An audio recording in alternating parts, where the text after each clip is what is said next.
Today, the Black Lives Matter movement hits big tech. Then a look at the small town protests across America.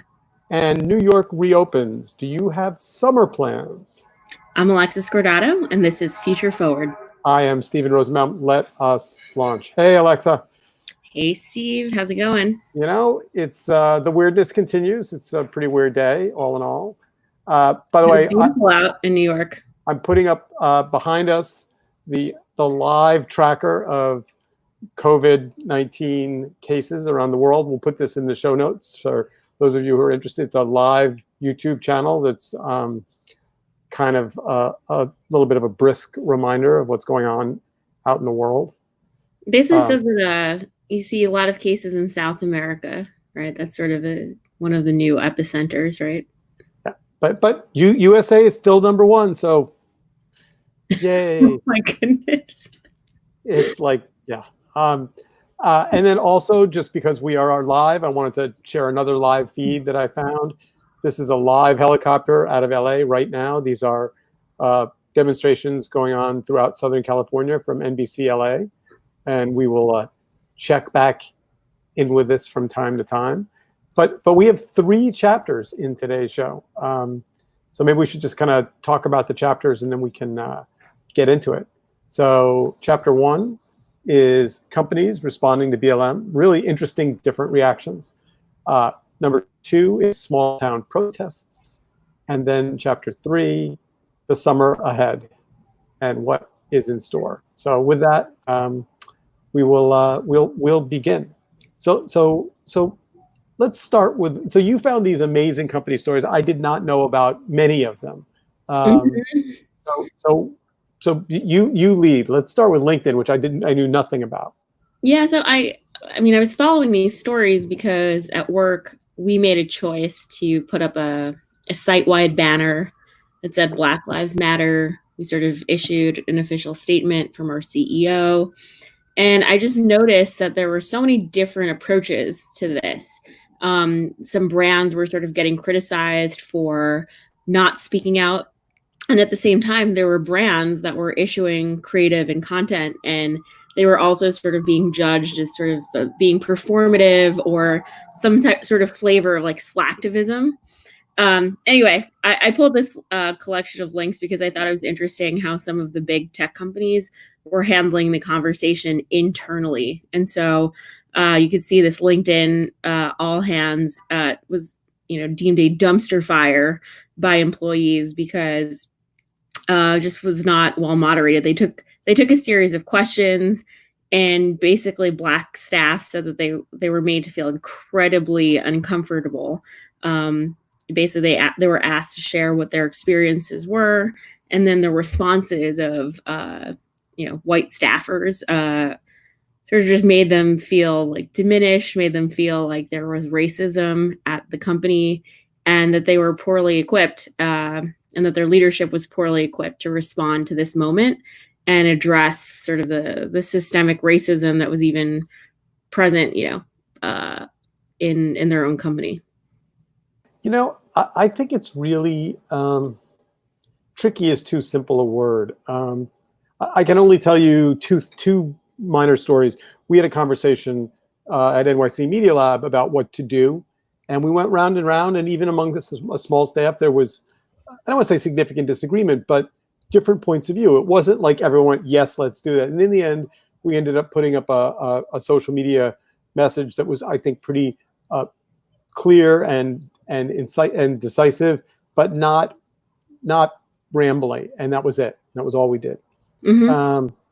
And I just think if you had 100 employees or 500 or 1,000, or I think you'd find there's almost no right answer. Mm-hmm. Yeah. I think their Ben & Jerry's was sort of touted as being one. I can pull that link up. But yeah, I think there are 2 conversations. There's the internal conversation in terms of staff, employees, and there's sort of the external message that companies are putting out. And so I think a lot of companies have chosen to sort of say, do we have our house in order? What is the conversation like with our employees. And so in LinkedIn's case, that obviously didn't didn't turn out great. You can see in the New York Times. I don't know, Steve, did you read the op-ed that was issued? I did. And what was your reaction to that as a non-New York Times staffer but reader? But I mostly think the Times covering both COVID and BLM is pretty brilliant. This was clearly not. Yeah. It was poorly handled at the outset. I mean, the manager who runs the op-ed page said he didn't read it. So I don't know, again, I'm not inside there, but my immediate reaction was, so as the low-level staffer who got this submission, you greenlit it, didn't fact check it, and didn't flag it to management as, hey, this is controversial enough. We also, a bunch of people like it, and the Times kind of flip-flopped a little bit. They started by supporting diversity of voices and then kind of read it again. I went, yeah, maybe not. And their staff was the team of writers and reporters extremely pissed off.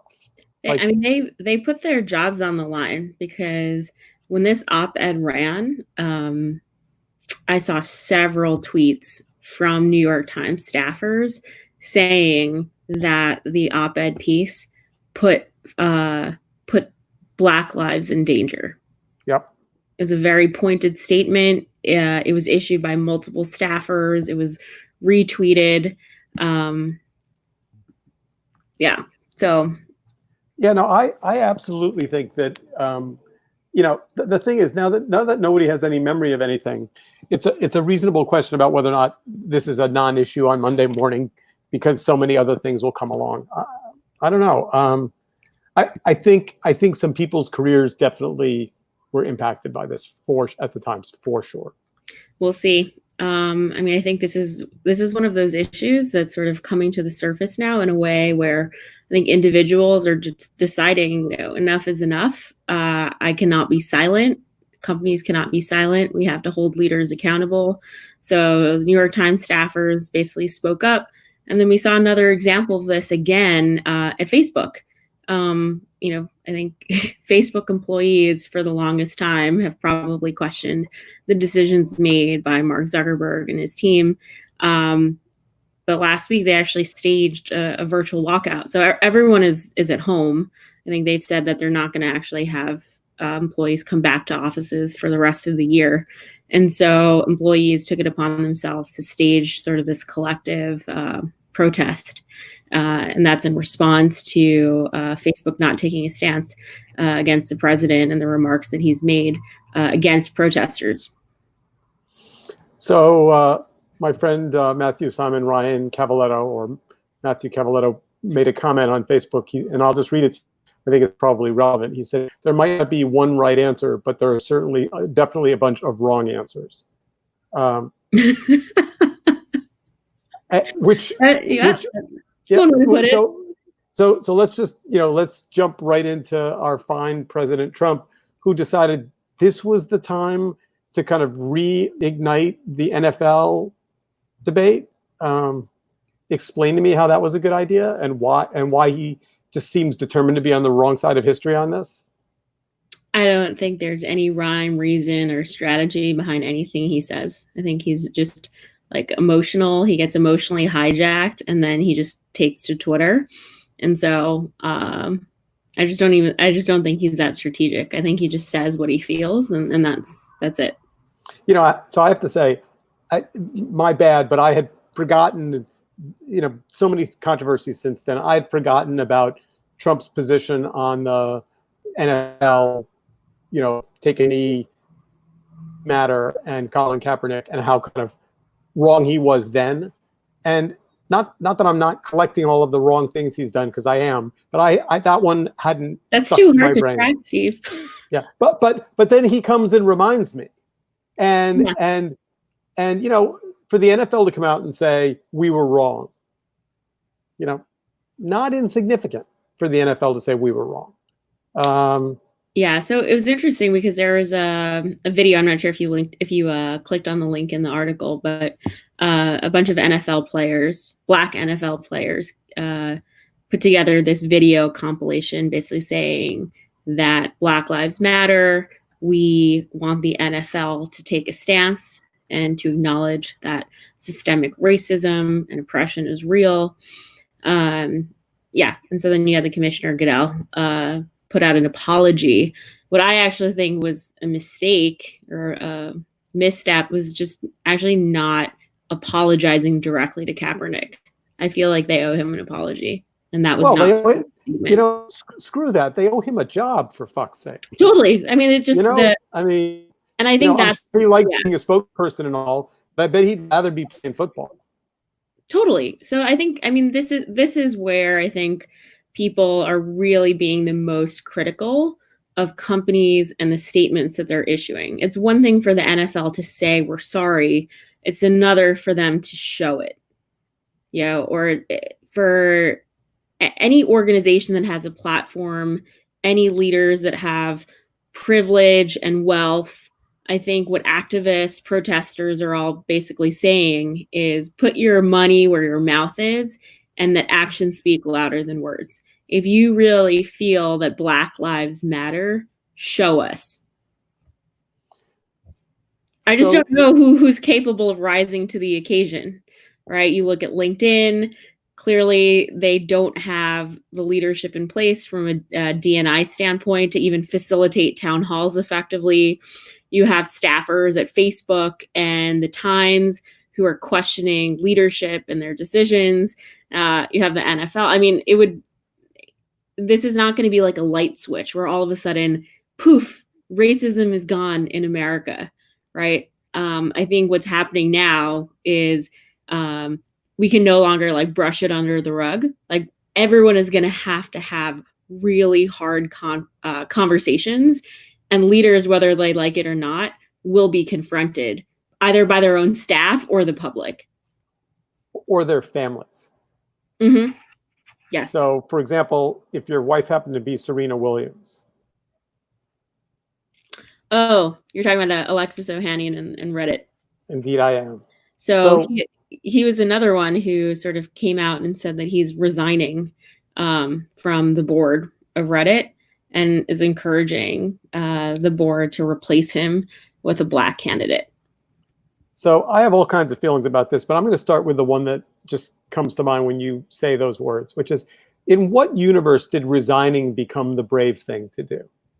Like, it would be different if he said, here's the person I want to take my board seat.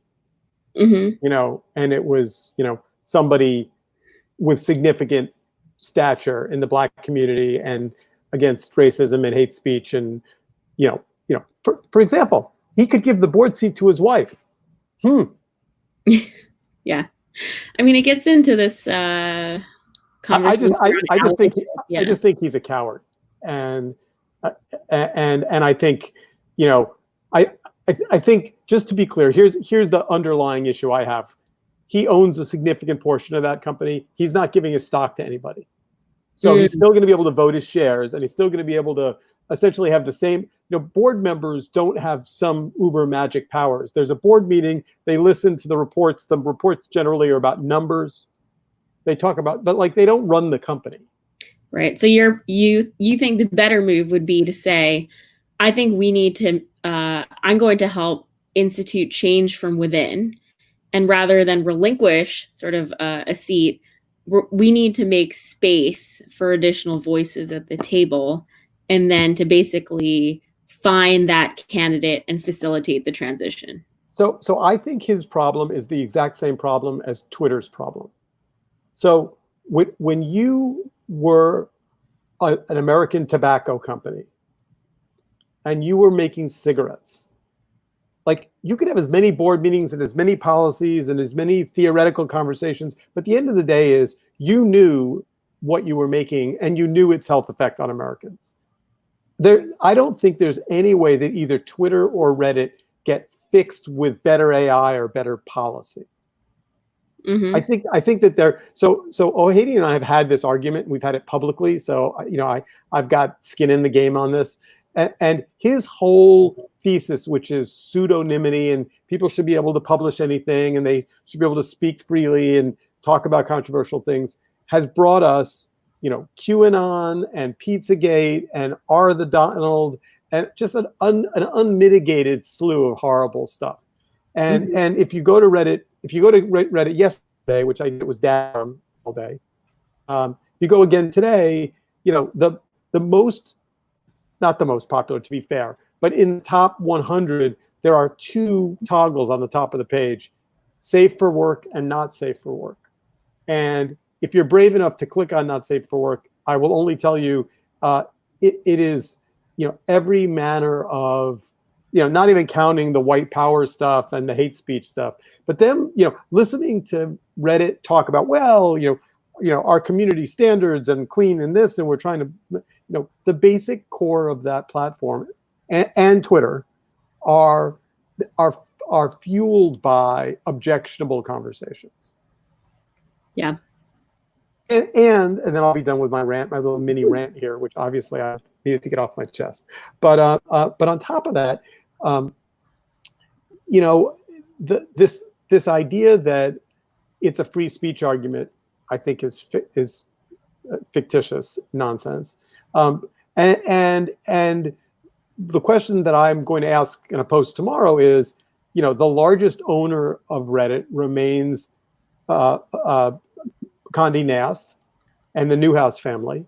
And, when they sit down and have board meetings about revenue and projections and advertising, does anybody say, by the way, what percentage of our traffic is porn and hate speech? Or does that not come up? Yeah. Anyway.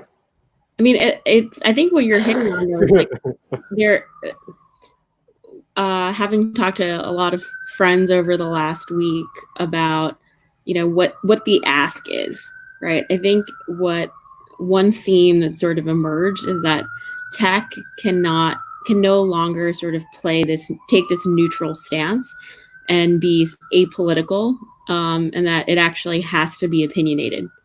That platforms have to decide, are we going to be explicitly anti-racism, anti-hate, anti-false news? And so that feels like the conversation of the moment, which is, are leaders at these companies going to lead? Because the stance that they've taken to date has sort of been this hand wavy, like, well, it's user generated content. We're just the facilitators. We're the platform. And I think what we're realizing is that that's no longer good enough. No, it's strangely enough, we've talked about this before. This comes down to the whole Section 230 debate that's on the horizon. And the fact that strangely, it's the one place where the Republicans and Democrats agree, although I think they agree for different reasons. Anyway, enough of this. Let's do two things. Let's go back to the tracker so that we can see if we missed any news. So here's the tracker. So this is a live feed from NBC LA, which at the moment seems more like a weather bucolic photo op. Yeah, weather report. Yeah. But meanwhile, just so we don't forget, here's the live COVID-19 tracker, also on YouTube. And it's hard to not spend a moment. Let's jump into the local protests, because I think that's a story that's not getting the attention it deserves, and I think you rightly pointed out it's pretty important. Yeah, so my family is in New York. My parents are on Long Island. I live near downtown Brooklyn, and just based off of the media coverage earlier in the week, it was easy for my parents to think I was in some type of war zone. Like, I felt like a lot of the initial media coverage was showing the violence, was showing the looting and the riots. And, what I had witnessed firsthand is that a lot of the protesting was incredibly peaceful.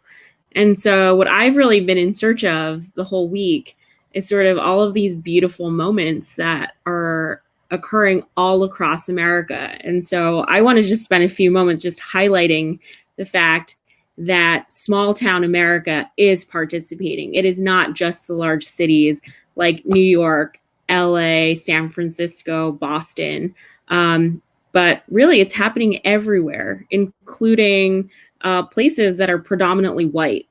And I think that's a really important important part of what's happening right now. The news media increasingly is driven by video images, Mhm. and the video images, it's impossible. For example, if you shot my neighborhood on the Upper West Side, you'd be sending a feed to the master control room of CNN of essentially nothing happening. And CNN would be saying, on the Upper West Side, nothing's happening, not a story. So the cameras are always looking for the most. And if you've watched the news in the last day and a half, there's been a concerted effort on the part of the news to tell the stories of peaceful protests. I think they realized, oops, maybe we made a mistake. Maybe we actually amplified, certainly violence, certainly police violence, certainly some protesters, certainly broken windows, and terrible stories. But the question is, if there's is that the news headline? And so, here's a photograph from Paducah, Kentucky. And here's another one from State College, Pennsylvania. Yep.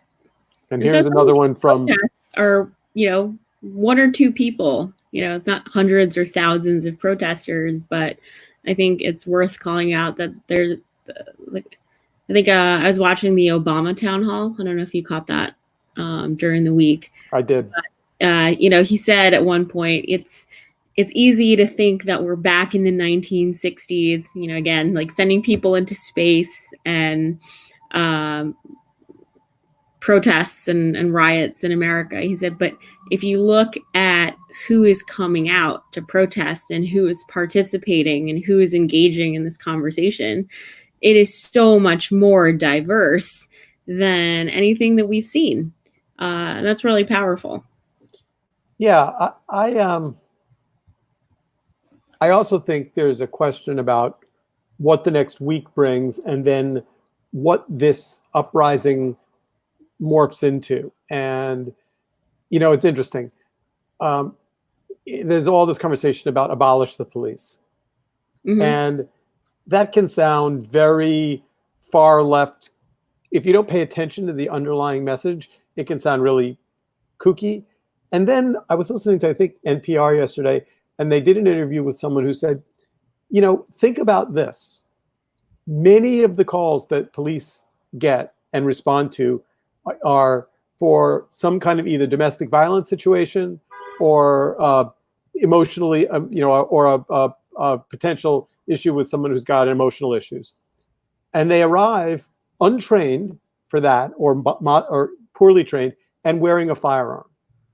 Yeah. So if you disassemble the abolish the police message, what it really is saying is, maybe it's time to rethink that when someone calls and says, I need help, my wife or I were fighting, or my child, or there's an emotional issue, maybe there's another entirely different role that you send that's more like a social worker, or more like a therapist, or more like someone who's trained in de-escalation than somebody who's trained to, take a taser or a gun out of their hip. Yeah. I'm forgetting which city it was. It might have been Columbus, or there was a woman who was a police chief, and she actually went into this crowd and completely diffused the situation simply by listening. She did not need to use any force whatsoever.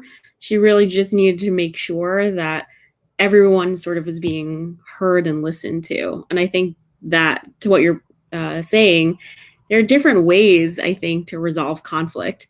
The anti-police or sort of abolish police statement isn't, I think, about saying we believe in anarchy or we don't believe in law and order. I think it's about questioning sort of the overfunded police as police institutions relative to other things. And also some crazy, like this idea that the military takes its excess hardware and gives it to local police forces. So local police forces now have these armored vehicles, these like who thought that was a good idea? Right. Like, and again, when you look at the, I think AOC was sort of saying, like, look at the funding for police, look at that relative to housing and education, and you don't really need to look past just those numbers alone to understand sort of why certain communities are fundamentally broken and suffering. There was a article the other day, it might have been Atlantic, I'm not now sure, about all of the police agencies that are flooding into Washington to protect the White House. And it rattled off all of the police institutions that have a footprint in DC already. So for example, who knew that the Smithsonian had its own police force? I did not know that. Including a gun range. What? Yeah, its own gun range to train its police force. That's wild. I mean, I guess maybe because to protect things like the Hope Diamond, but still. So Amtrak has its own police force. The Postal Service has its own police force. There's DC Metro Police. There's the FBI, the Secret Service, the Marshals. It goes on. I mean, it's on and on and on and on. You know, and they're all, you know, different training, different rules, different order. You know, and then on top of that, you got this crazy story, which isn't really in our 3 themes for today, but worth taking a second to talk about, which is this, whatever Bill Barr is now operating, this unlabeled, unnamed force of people that have no identities and might well be civilians and don't have a badge or a name tag or a, like, and they just, and look kind of like, anyway. It's wild. All right. Speaking of DC, this was my favorite story of the week. Mayor Bowser is my hero. She really mobilized the community to sort of turn DC into a block party after that opportunist, bizarre photo op last week. You know, and if you followed the news, like Trump was he did a press conference in the Rose Garden, and then he was going to walk to a church nearby, and then there were peaceful protesters, and then they were tear gassed so that he could basically walk from the Rose Garden to the church, take a photo. Anyway, take a photo holding a Bible upside down. Right. which, by the way, the Washington Post, in the line that etched into my brain for the week, was holding it like it was a dirty diaper. And one of the reporters said, "Is that your Bible?" And he said, "It's a Bible." Yeah. So what I love is that Mayor Bowser basically, like, just within 48 hours mobilized the city. They painted Black Lives Matter in front of the plaza where most of the protests have been taking place in permanent street paint, like that yellow paint that's used to mark the yellow lines on the road. So you can get this aerial view of Black Lives Matter. The plaza was renamed Black Lives Matter Plaza. And it sort of created a very like festive and happy, almost street fair like vibe, which was, I thought, really, really awesome. So is Trump in a bunker? Who knows? I mean, he's definitely not with the people. That's for sure. Who's inside the bunker? Let's just play this out for a minute, and then we'll get to the last story, which is, you know, a little. Well, no, we should get to the last 2 stories because they're both really relevant. We don't have to. Nobody wants to hear more Trump bashing. You can write your own copy for that. Let's do so. 2 things just in terms of where we go next. In terms of the summer ahead, there was this really terrific IEEE Spectrum article about wearable track social distance and sick employees in the workplace devices, which I read that and I was like, okay, I get social distancing as a wearable device. I buy that. Like, it just knows your perimeter, and if you get within 6 feet, it goes beep. I like that. I think a beepable perimeter device. I actually think that is that's a great solution to some of the awkwardness. Like, you know, I've been at grocery lines and I felt people who are just kind of hovering, like just too close. And I have to turn around and sort of say, "Excuse me, sir, excuse me, ma'am, do you mind just taking a few steps back. That's just a little awkward. I would much rather they get beeped instead of me have to confront them.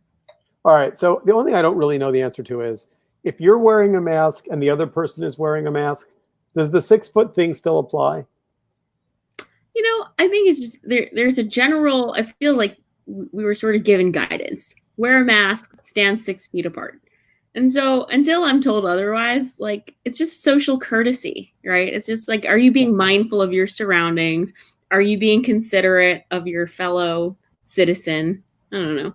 Look, I think New York, I think it's going to go down in history that what New York did was really hard. And if you listen to Cuomo, one of the things he's like, look, we're Monday, theoretically, we're opening up phase 1. And for those of you who are keeping track of phases, phase 1 means street side retail, curbside retail, certain essential services. Like So you'll construction. and construction, yeah. But that's we'll see. I mean, I think I have a theory that curbside dining, curbside retail, whatever that makes sense in the moderate weather of May and early June. And then when you get to July and it's 110 degrees outside, curbside gets a whole lot less pleasant really fast. I mean, so you show up at, Best Buy to pick up your Apple device or whatever you're buying, and you're out there 20 minutes and you're melting, and they're handing out bottles of water, but they won't let you in the air conditioned store. That's going to be another whole chapter. But you can just postpone that story. We'll air that in 3 weeks. So I like the idea of electronic devices for social distancing. I like that. I like that as a potential solution. And then last but not least, let us look at the summer movie season, because it turns out there's some stuff in there I'm pretty excited about. Yeah, so I don't know about you. So I went to college in New York and was a longtime Upper West Sider, and I used to go to the movies, the one on 85th Street and then the Lincoln Center IMAX, as sort of my escape from the heat activity in the summer. And I actually really love summer blockbusters of all shapes and sizes. And so I was just like researching what to expect, because I haven't really done the on-demand movies during COVID. Have you? No, because there hasn't been anything I was excited about. But I will tell you here. So let's just go through the list, because there's a couple. So June 5th, this already was released. Shirley, Hulu and VOD and drive-ins. I don't know anything about Shirley. One of the buzziest films emerging from Sundance, Shirley stars Elizabeth Moss as a fictional version of horror writer Shirley Jackson. I haven't heard a word about it. My bad. Should we watch Shirley? We could. I'm not into like horror or anything, so. Yeah, me neither. Probably not my thing. All right. So then Da 5 Bloods is June 12th, so it's not out yet. It's on Netflix. Spike Lee's latest group follows a group of Vietnam War veterans played by Deral Lindo and Clark Peters, who returned from Vietnam to present day to hunt for buried gold. Okay. I'd like to see Spike make something fabulous. Yep. I mean, I think anything race relations is going to be watched and discussed heavily. Yeah, so. But let's go to number 3 here, because this is the one I am genuinely excited about. I saw this trailer. It looks good. So I have to confess that I'm not much of a fanboy character, but I am a Pete Davidson fanboy. I just think he's just brilliant nuts and on the edge creatively and kind of out there and honest about what's going on in his life. And I find him like infinitely appealing and troubled at the same time. And so The King of Staten Island, I heard an interview with Judd Apatow about the making of it. And I was like, must watch, must watch. That being said, I've only been to Staten Island once, and I'm told I'm not allowed to go back there. So, which is a long story for another day. So this is VOD, which means I guess it's going to be it's a paid. I don't know where would I even get it? So I've seen video on demand on available on Amazon. Yeah. And I think that's really it. That's where I've seen it. Um, I have to say my only issue with the trailer is my stomach hurts that they called Marissa Tomei's boyfriend Bill Burr. I'm like, really? Did you have to do that? Like, is that meant to drag me back into the real world? Maybe it is. Maybe. All right. Also, June 12th, Artemis Fowl with Colin Farrell. Mm-hmm. I on Disney Plus, which I'm still in my trial on, I think. Yep. Netflix, you have a Will Ferrell movie. Oh no, wait, I skipped one. There's the Story of Fire Saga. Yeah, all right. You know what? We're not going to have time to go through all of these, but let's get to the big ones. So I would say Irresistible with Steve Carell, except that I watched Steve Carell Space Force, which was so jaw-droppingly terrible. Somebody literally ought to have taken it back into the back and shot it in the head. Like someone should have looked at the first season and the first episode and gone, "We can't release this." and by the way, I know this because I so desperately wanted a comedy. I was like, "Please, can we have a comedy, please?" And I was excited when it came out, and I tuned it in, and I was just like, and then I was like, "Am I just being grumpy?" And then I posted on Facebook, "Is this terrible?" And everyone was like, "No, it's beyond terrible." And I was like, "All right, good." So I'm not just being grumpy; it's really, truly terrible. Yeah. And so Irresistible was written by Jon Stewart. Wrote and directed. Yeah. Yeah, it makes me nervous. So what were you most excited about on this list? Hamilton, July 3rd. Brilliant. It was supposed to come out in October, and they pushed it up, which is awesome. To the day before 4th of July. Yep. Like marketing, whoever the marketing people are that figured out that they had this extraordinary asset and they could like actually own the 4th of July weekend. Big high fives. I would put a lot of money behind Lin-Manuel Miranda being a driving force behind that decision.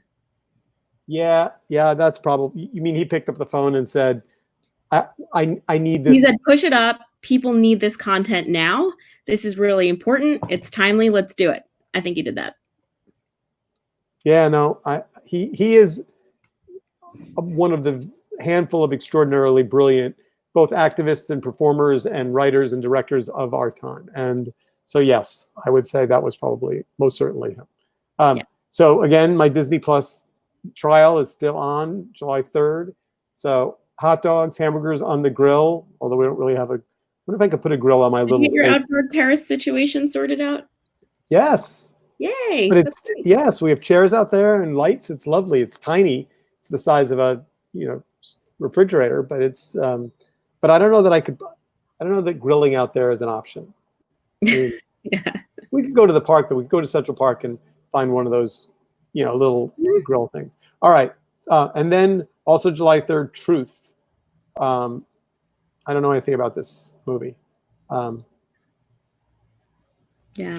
What's missing in the lineup is we don't really have one of those big, like Michael Bay, or Avenger type blockbusters. But later in the fall, we do have the Widow, with Scarlett Johansson, which is sort of from the Avengers. Oh wait, Wonder Woman. That's probably the biggest one here. Yeah. Okay. I mean, anyway, this link will be also in the show notes. Come back when we go to our VOD version, and you can take a look at it. This is an article from time.com, and it's the summer movie season.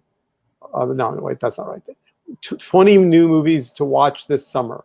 What to expect in 2020's rescheduled blockbusters. So, with that, I think to answer your question, Alexa, the summer movie season is damaged but not dead, and may come back in full bloom at some point. With that, I guess I want to end with just one hopeful thought. I really do think, I don't know how it happened, but I do think somehow or another, the Black Lives Matter movement is more than a George Floyd story. It's more than a piece of video. It has a long and important history that is metastasizing or galvanizing or one of those isings into a moment that isn't going to float away. And I think it's about racism, and I think it's about what we are as a country, and I think it's about politics, and I think it's about things that we've allowed to just roll forward. And I'm optimistic, too strong a word. I'm hopeful. I was an American Studies major at Barnard and spent a lot of time just looking at political movements and activist movements. And I think there's a through line in terms of this narrative. It's part of American history, and it's just another chapter in forward progress. I don't think we're going to eradicate racism, but I think this is another milestone that basically solidifies that equality is an American value. I couldn't say it better than that. So see you all next week. Bye-bye.